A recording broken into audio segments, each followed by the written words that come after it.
오늘 우리에게 주신 은혜의 말씀은 고린도후서 6장 18절 말씀입니다. 고린도후서 6장 18절 말씀 다 같이 봉독하시겠습니다. 너희에게 아버지가 되고 너희는 내게 자녀가 되리라. 전능하신 주의 말씀이니라 하셨느니라. 아멘. 오늘 말씀의 제목은 하나님의 자녀들입니다. 하나님의 자녀로서 우리가 주님 앞에 서야 되는데요. 오늘 본문을 보니까 하나님께서 우리에 대한 정의를 분명히 내려주고 계세요. 너희는 너희에게 나는 아버지다. 그리고 너희들은 나의 자녀다. 이것은 전능하신 하나님의 말씀이에요. 이것은 우리에게 우리의 정체성에 대해서 하나님께서 정의 내려주신 거부할 수 없고 영원히 지속되는 그런 진리라고 할 수 있어요. 우리는 하나님의 자녀입니다. 우리가 아이들에 대해서는 부모죠. 하지만 하나님에 대해서는 모두가 다 동등하게 하나님 앞에 선 자녀들입니다. 하지만 우리가 살아가다 보면 이 진리를 종종 잊게 되죠. 그래서 자꾸만 내 중심적으로 생각하고 내 본의적으로 생각하는 그런 경향이 있는데요. 제가 지난주에 그 C.S. 루이스의 천국과 지옥의 이윤이라는 책에 나오는 10장에 나오는 한 이야기를 묵상했습니다. 그 이야기 속에서 한 여인이 아이를 자기의 소유물로 집착하는 그 모습이 나와요. 그 중에서 그 여인은 팸이라는 여인인데요. 이 여인이 천국에 가지 못하고 천국의 언저리에서 이제 오빠 레지날드를 만나서 이 자기의 아이 마이클에 대한 이야기를 나누는 그 장면이 있어요. 이 천국과 지옥이라는 어떤 신학적인 어떤 그 프레임을 일단 내려놓고 소설 속에서 나오는 하나의 장소 개념이다 보니까 우리가 좀 이해를 할 필요가 있는데요. 어쨌든 천국의 언저리에서 천국에 들어가지 못한 팸이라는 여성이 엄마가 자기 오빠 친오빠 레지나드를 만나서 자기 아들 마이클에 대한 이야기를 하는데 그 마이클은 이미 죽어서 하나님의 나라에 갔어요. 천국에 있어요. 하나님 품에 안겨 있어요. 이런 상황에서 이 오빠 레지날드가 나와서 천국에서 나와서 이 엄마에게 이야기를 합니다. 너의 마이클은 하나님 품에서 잘 안식하고 있다. 하나님이 잘 데리고 있다. 그 얘기를 듣고 이 팸이라는 여성은 갑자기 분노하게 돼요. 아니 그 하나님은 도대체 애 엄마 심정을 좀 아시는 분이십니까?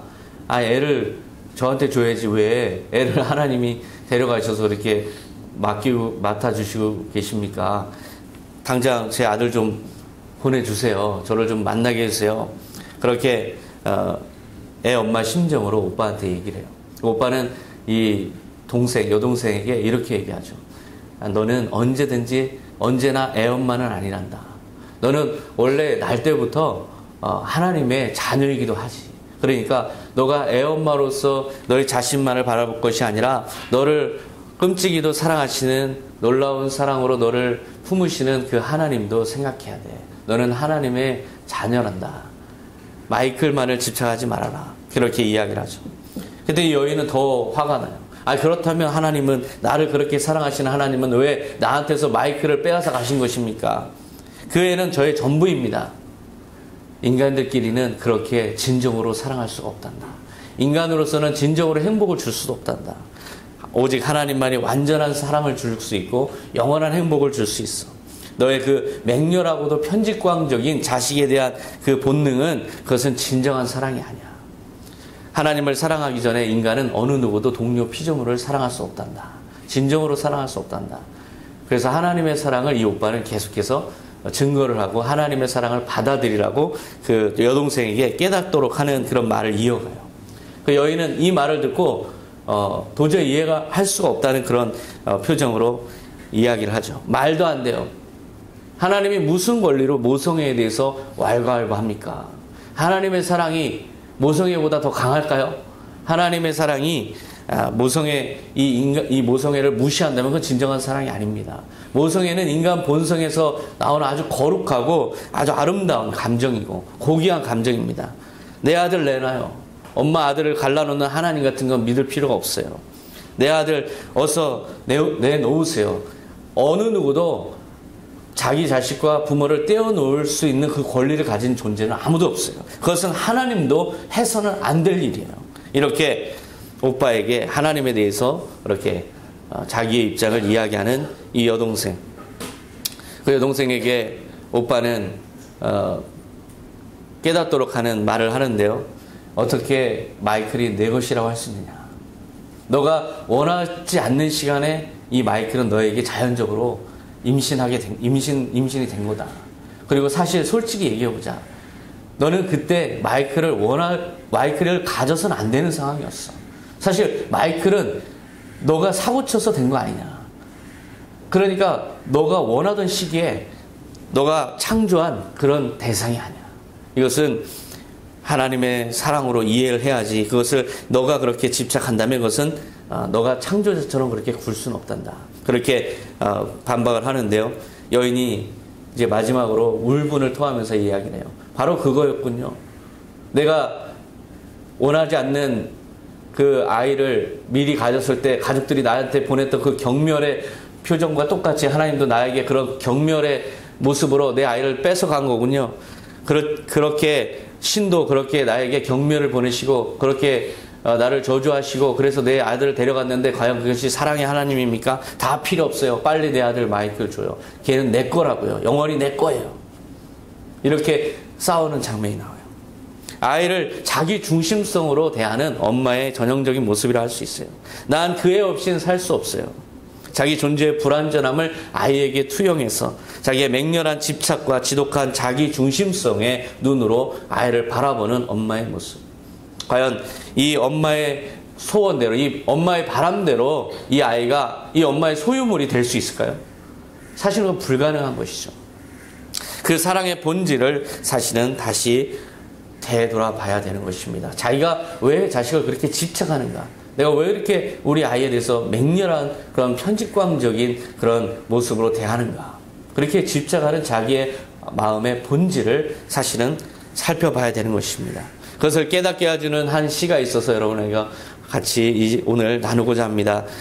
미국에서 활동한 레바논의 대표 작가인 칼릴 지브란의 시입니다. 어린이에 대하여입니다. 제가 낭독은 잘 못하지만 우리가 같이 잠깐 이 시를 묵상하고자 합니다. 제가 읽어드릴게요. 그대 어린이라고 그대의 어린이는 아니다. 그대는 스스로 열망하는 생명의 아들이요 딸이다. 그들은 그대를 거쳐왔으나 그대에게서 온 것이 아니다. 그러므로 비록 그들이 그대와 더불어 있더라도 그들이 그대의 소유물은 아니다. 그들은 그들 자신의 생각을 가지고 있기에 그대는 그들 육신에 거처할 곳을 줄 수는 있으나 그들 영혼의 거처는 줄 수가 없다. 그들의 영혼은 그대가 방문할 수 없는 꿈속에서도 가볼 수 없는 내일의 집에 살고 있기에 삶이란 뒤로 가는 것도 어제와 함께 머무르는 것도 아니기에 그대는 날아가는 화살처럼 그대 어린이를 앞으로 쏘아보내는 활이다. 이런 시입니다. 그 시 전체 중에 일부를 제가 읽어드렸는데요. 바로 이 마지막에 나오는 이야기죠. 우리는 사실 어린이를 미래로 쏘아보내는 활이라는 거죠. 부모는 그 활로서의 역할을 하는 거예요. 튼튼한 활이 돼서 강렬한 활이 돼서 멀리 쏘아보낼 수도 있지만 연약한 활이 돼서 바로 앞에밖에 못 쏘아보낼 수도 있어요. 하지만 그 부모로서 아이를 쏘아보내고 그렇게 그 아이의 삶을 살아가도록 지지해주고 그를 세상을 향해서 내어보내주는 그 역할이 바로 부모의 역할이죠. 이것이 바로 이 부모로서의 진정한 자상이어야 되는 것입니다. 자기 중심적이고 자기 본의적인 태도로 아이를 보는 것은 그것은 하나님의 뜻에도 맞지 않습니다. 이 자기 중심적이고 부모의 자기 본의적인 태도, 제가 목동이나 이 대치동에 가서 강의를 하다 보면은 참 많이 보게 돼요. 그 부모들이 무엇을 왜 이렇게 저렇게 헌신할까를 보면 그 내면에 어떤 다른 것이 자리 잡고 있지 않은가 그런 생각을 할 때가 많습니다. 이렇게 자기중시적인 태도가 광적인 집착으로 나오는 사례로 제가 이 팸이라는 한 여성을 소개했는데요. 또 반대로 아주 이중적인 태도로 자기 아이를 바라보는 사람들도 있어요. 자기 아이가 자기의 이해관계에 따라서 좋아 보일 때도 있고 나빠 보일 때도 있고 그렇게 이중적인 태도로 자녀를 바라보는 자기중심적인 부모의 모습, 바로 아브라함의 아내인 사라의 모습입니다. 아브라함의 아내 사라는 애가 필요합니다. 그래서 아브라함에게 그 여종의 몸으로 하갈을 이스마엘을 낳게 하고, 또한 자기의 이해관계가 이제 달라졌을 때는 애를 내쫓아 주세요 이렇게 아주 변덕스럽게 아이를 자기 중심적으로 대했던 그런 여인이죠. 아브라함은 하나님께서 밤하늘에 셀 수 없이 많은 별들을 보여주면서 너의 자손도 이와 같으리라 하는 약속을 받았어요. 하지만 얼마 되지 않아서, 실제로는 세우면 불과 몇 개월도 지나지 않았어요. 불과 몇 달 되지 않아서 아내 사라의 말을 듣고 자기 이집트 여종 하갈과 동침해서 아들을 하나 낳아요. 그게 바로 이스마엘이죠. 첩의 아들이라고 할 수 있어요. 이 아브라함의 성격상 이것을 자기가 원해서 과연 했을까? 사실은 보이진 않지만 사라가 얼마나 많이 애걸복걸 했을까? 저는 그것을 상상해 볼 수가 있어요. 사라가 계속해서 이 아브라함에 대해서 자기가 아이를 낳지 못하는 죄책감도 있고, 또 아브라함이 날마다 그 밤에 나가서 밤하늘을 바라보는 걸 보면서 미안한 마음도 있고 안쓰러운 마음도 있고, 그래서 그냥 내 여종 하갈을 통해서 아이를 낳으세요. 내가 어떻게 낳으세요. 그렇게 계속 했기 때문에 분명히 아브라함도 그것을 받아들였을 거예요. 그렇게 해서 낳았으면 이 이스마엘은 엄연히 아브라함의 자식이죠. 그런데 얼마 있다가 이제 사라가 10수년이 지나서 100세 자기 친자 이삭을 낳았어요. 이 이삭을 낳고 나니까 마음이 달라지는 거예요. 이스마엘이 이삭이 젖먹일 때 이스마엘이 놀리고 장난을 치는 걸 보면서 화가 나요. 그래서 내쫓아라. 이 사람은 이 이스마엘하고 그 어머니를 내쫓아라. 완전히 태도가 돌변해요. 창세기 21장 10절에 보면, 그래서 그녀는 아브라함에게 이 여종과 그 아들을 내쫓으세요. 이 여종의 아들은 내 아들 이삭과 함께 유산을 받을 수가 없습니다 하였다. 이것이 바로 그 내면의 동기가 변한 본질이에요. 즉 자기의 유산을 상속할 자식이 없을 때는 이 여종의 몸을 통해서라도 아들을 간절히 원했죠. 하지만 자기의 친아들이 이제 생겼을 때는, 이해관계가 달라졌을 때는 이 이스마엘이 미워 보이고 필요 없어 보이고 내쫓아야 될 대상으로 그렇게 보인 것입니다. 사라는 아무리 자기가 부탁해서 낳은 남편의 아들이어도 제 자식이라는 생각을 하지 않고 있어요. 아브라함도 마찬가지죠. 어찌할 바를 몰라서 우물쭈물하고 있어요. 내 아들이지만 아들이라 할 수 없는 그 아비의 심정을 우리가 한번 같이 공감해 볼 수 있죠. 그렇다면 하나님께서는 어떤 입장이셨을까요? 하나님께서는 이 아브라함이 그토록 하나님이 약속해 주셨는데 불순종해서 낳은 이 아들을 너의 아들이 아니다 이렇게 말씀하셨을까요? 창세기 21장 13절에 보면 내 여종의 아들도 내가 낳은 자식이니 내가 그에게도 많은 후손을 줘 한 민족을 이루게 하겠다. 하나님께서는 이 여종의 아들도 너가 낳은 자식이니까 너를 향한 축복을 그 자식에게도 동일하게 내가 주겠다. 하나님께서는 그 자식까지도, 이스마엘까지도 아브라함의 자녀로 인정하시는 모습을 볼 수가 있어요. 사라는 자신의 이해관계에 따라서 아들이기도 하고 아들이 아니기도 하지만 하나님에게는 모두가 자녀인 것입니다. 하나님께서는 당신의 자녀 아브라함이 낳은 불순종한 아들도 용납하시고 축복해 주셨어요. 이 말씀을 듣고 아브라함이 아무리 사라가 내쫓으라고 해도 하나님의 말씀을 들었는데 그럴 순 없지 라고 해야 되지 않을까요? 근데 아브라함은 그렇지가 않아요. 하나님의 이 말씀을 듣고도 사라의 말을 따르는 그의 모습, 이것 역시 상상해 볼 수가 있어요. 얼마나 내쫓으라고 했을까? 얼마나 매일 그냥 따라다니면서 저 이스마엘하고 저 하갈을 내쫓아야 됩니다. 얼마나 했을까? 아이가 필요할 때는 얼마나 아브라함에게 이 아이를 낳으세요 했을까? 그 어머니의 심정이 참 변덕스럽죠. 자기 중심적이에요. 그 자녀를 하나님의 자기 남편을 사랑하는 것만큼이나 그 남편의 몸에서 나온 아이들도 하나님이 그렇게 축복하는 아이라는 생각이 전혀 없어요. 자기 중심적으로 바라보는 거예요. 이 아브라함은 어쩔 수 없이 떡과 물 한 가죽 부대를 주고서는 이 하갈과 이스마엘을 광야로 내쫓아요. 당시의 광야는 죽음의 땅이에요. 거기는 물 한 방울 없고 풀 한 폭이 없고 해가 내리쬐고 다 돌밖에 없는 그런 광야는 죽음의 땅이에요. 그런데 거기로 내쫓았다는 건 무엇을 의미할까요? 그것도 떡과 물 한 가죽 부대를 주고 쫓았다는 것은 불과 며칠, 길어야 며칠이죠. 며칠 살 수 있는 식량만 주고 내쫓은 건데 사실은 아브라함이 그 마음에서 이 하갈과 이스마엘을 죽인 거라고 볼 수가 있어요. 이미 자기의 마음에서 지어버린 거예요. 하갈은 광야에서 헤매다가 떡과 물이 떨어져 이제 진짜 죽음에 직면하는데요. 창세기 21장 15절에 가죽 부대에 물이 떨어지자 하갈은 아들을 떨기나무 아래에 두고 100m쯤 떨어진 곳에 가서 주저앉아서 자식이 죽는 것을 참아 볼 수 없다며 목 놓아 울기 시작하였다. 가장 큰 스트레스는 자식의 죽음이에요. 인생에 있어서. 이 자식이 눈앞에서 죽어가는 그 모습을 바라보면서 아무것도 해줄 수 없는 그 부모의 심정, 마음이 찢어지고 형언할 수 없는 고통이죠. 아무것도 해줄 수 없다는 게 이 부모의 진정한 고통의 본질이에요. 우리 아이들 한번 생각해 보세요. 우리가 30년 먼저 태어난 것밖에 없어요. 그죠? 30년 먼저 태어난 것밖에 없어요. 사실상 우리도 여전히 아이의 마음이 있는데 그럼에도 이제 아이를 키우고 있는 그런 우리의 입장이에요. 우리가 아이가 밖에 나가면은 여러분 그 쫓아다니면서 그 아이를 일거수일투족 안전을 지켜줄 수 있어요? 못하죠. 나가면은 그저 그때부터는 하나님의 손에 맡기는 거예요. 다른 사람들의 손에 맡겨야 돼요. 우리가 그렇게 연약한 사람들이에요. 그저 다른 사람에게 맡겨야 되고 안전하게 돌아오기를 기도할 뿐이죠. 우리가 눈에서 벗어나면 자식을 책임질 수가 없어요.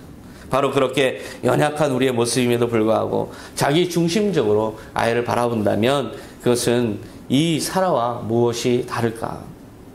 하갈도 아이가 죽어가지만 차마 그 모습을 볼 수가 없어서 그저 울 수밖에 없었어요. 아무도 이것을 해결해 줄 수가 없어요. 그때 하나님께서 살려내십니다. 창세기 21장 17절에 보면 하나님이 그 어린아이의 소리를 들으시고 하갈의 눈을 밝히셨으므로 하갈이 샘물을 보고 가서 가죽부대에 물을 채워다가 그 아이에게 마시게 하였더라. 인간 아버지 아브라함은 이스마엘을 버렸어요. 하지만 하나님께서는 이 아이를 끝까지 책임지시고 살려내시는 모습을 우리가 이 말씀을 통해서 볼 수 있어요. 그렇다면 참 아버지는 누구일까요? 그것은 바로 하나님이십니다. 하나님께서는 영원한 아버지시고 우리의 영원한 친아버지이십니다. 아브라함은 이스마엘을 마음에서 죽였지만 사랑 많으신 참 아버지 하나님은 그를 끝까지 지켜주세요. 창세기 21장 20절에 보면 하나님이 그 아이와 함께 계심에 그가 장성하여 광야에서 거주하며 활 쏘는 자가 되었더니 하나님이 이 사람과 함께 했다는 거예요. 이스마엘을 버리지 않으셨어요. 아브라함은 버렸지만 이해관계에 따라 버렸지만 이 하나님은 끝까지 그 영혼을 책임지시고 돌보시고 길러가시는 이분이 진짜 아버지 아닙니까? 아브라함이 아니에요. 이 하나님이 진정한 아버지라 할 수 있어요. 하나님은 이스마엘을 버린 아브라함의 아버지이시기도 하시죠. 결국은 올라가면 모든 영들의 아버지 하나님이세요. 그 하나님 한 분의 자녀들인 것입니다. 세상에서 우리가 부모로서 하나님의 위임을 맡아서 우리 아이들을 지금 기르고 있죠. 하지만 나중에 하나님 앞에 서면 어떻게 될까요? 모두가 다 동등한 모습으로 하나님 앞에 서게 돼 있어요. 역대하 20장 13절에 보면 유다 모든 사람들이 그들의 아내와 자녀와 어린이와 더불어 여호와 앞에 섰더라. 하나님 앞에 설 때는 아이와 부모의 위치가 아니에요. 하나님 앞에 선 모든 자녀들인 것이죠. 따라서 예수님께서는 보잘것없는 사람이라도 그 사람을 그 보이는 대로 보지 말고 그 아버지이신 하나님을 꼭 바라봐라. 이렇게 주님께서 말씀하셨어요. 마태복음 18장 10절에 보면 삼가 이 소자 중에 하나도 업신여기지 말라. 너희에게 말하노니 저희 천사들이 하늘에서 하늘에 계신 내 아버지의 얼굴을 항상 배옵느니라. 오늘 설교 제대로 진행되고 있어요. 우리 훈이가 저렇게 울어주니까 이 설교가 더 활력이 지금 생기고 있어요. 저 어린아이를 용납하라. 저 어린아이를 꾸짖지 말아라. 예수님께서 아이가 다가올 때 그렇게 말씀하신 적이 있어요. 이 소자 중에 하나도 업신여기지 말아라. 이 사람들의 천사들이 하나님의 얼굴을 매일 뵙고 있다. 참 무서운 말씀이죠. 너무나 큰 진리의 말씀이에요. 이 소자라는 게 무엇일까? 이거 보잘것없는 사람들을 말해요. 작은 어린아이. 당시에 어린아이들은 지적 능력이나 판단력이 미숙했기 때문에 아주 무시를 당했어요. 사람들은 이 어린아이들을 말 못하거나 듣지 못하는 사람, 노예처럼 그렇게 멸시하거나 거칠게 돼 있어요. 그런 사람들의 모습을 보면서 노동에도 쓸 수 없고 아무런 기대를 할 수 없는 그저 부담뿐인 저 아이들을 어른들은 막대하지만 예수님은 그렇게 하지 말아라. 그 말씀을 하고 계신 거예요. 천사들이 그 영혼의 천사들이 날마다 하나님을 뵙고 있다. 하나님의 얼굴을 뵙고 있다. 하나님께서 그 영혼에 대해서 매일 묻고 계시다. 하나님께서 많은 관심으로 그 영혼을 보고 있다. 그러니까 그들에게 하는 것은 곧 하나님에게 하는 것이고 그들을 멸시하고 무시하는 것은 하나님의 노여움을 사는 일이다.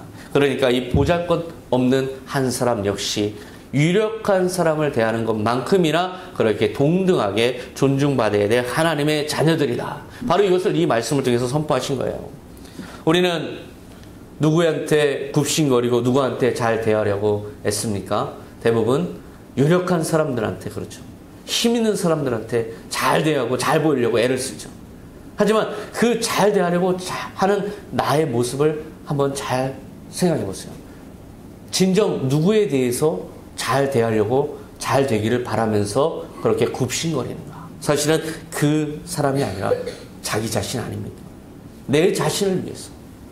사실 그 사람을 통해서 이익을 얻을 내 자신을 향해서 굽신거리고 잘 대하는 거죠. 자기 자신을 우상화하는 그런 모습입니다. 자기 중심적 태도라고 할 수 있는데요. 그러면 우리는 언제 주님께 진정으로 잘 대할 수 있을까요? 주님을 언제 그렇게 잘 보필할 수 있을까요? 주님께 영광을 돌릴 수 있을까요? 마태복음 25장 40절에 내가 진실로 너희에게 이르노니 너희가 여기 내 형제 중에 지극히 작은 자 하나에게 한 것이 곧 내게 한 것이라. 지극히 작은 자 하나에게 우리가 대할 때 어떤 마음으로 대해요? 나를 위한 마음이 없어요. 기대할 게 없어요. 이 사람을 통해서 우리가 훈이를 통해서 기대할 게 있어요? 다영이를 통해서 기대할 게 있어요? 아무것도 없어요. 그럴 때 비로소 참 내가 없는 진정한 대우를 해줄 수가 있어요. 내가 아니라 그 영혼을 사랑하시는 하나님을 향해서 우리가 진정 잘할 수 있어요.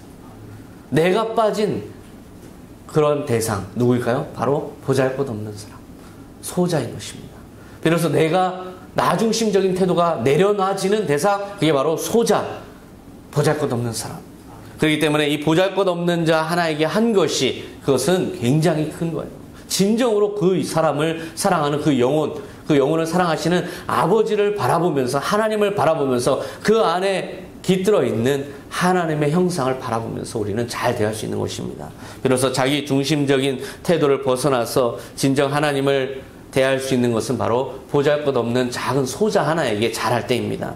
그 사람은 바로 하나님의 자녀이고 그 사람의 천사는 날마다 하나님의 얼굴을 뵙기 때문입니다. 따라서 그 영혼에게 잘하는 것이 바로 하나님께 잘하는 길입니다. 마태복음 10장 42절에 누구든지 이 작은 자 중 하나에게 냉수 한 그릇이라도 주는 자는 결단코 상을 잃지 아니하리라. 보잘것없는 자에게 잘하는 것이 바로 예수님께 영광을 돌리는 것이고 이것이 바로 선한 청지기의 삶인 것입니다. 그럴 때 여러분의 상급을 잃지 않는다고 주님께서 약속하셨습니다. 바로 어린이를 맡은 우리는 그래서 예수님의 선한 청지기가 돼야 돼요.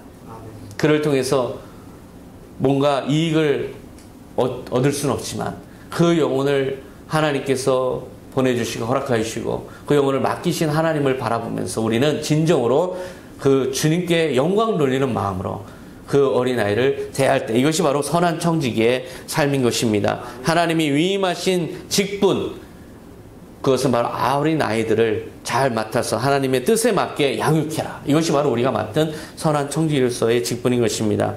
에베소서 6장 4절에 아비들아 너희 자녀를 노엽게 하지 말고 오직 주의 교훈과 훈계로 양육하라. 이 본문에서 노엽게 하지 말라. 이것은 히라보 원문에 보면은 마음의 상처를 입히지 말아라.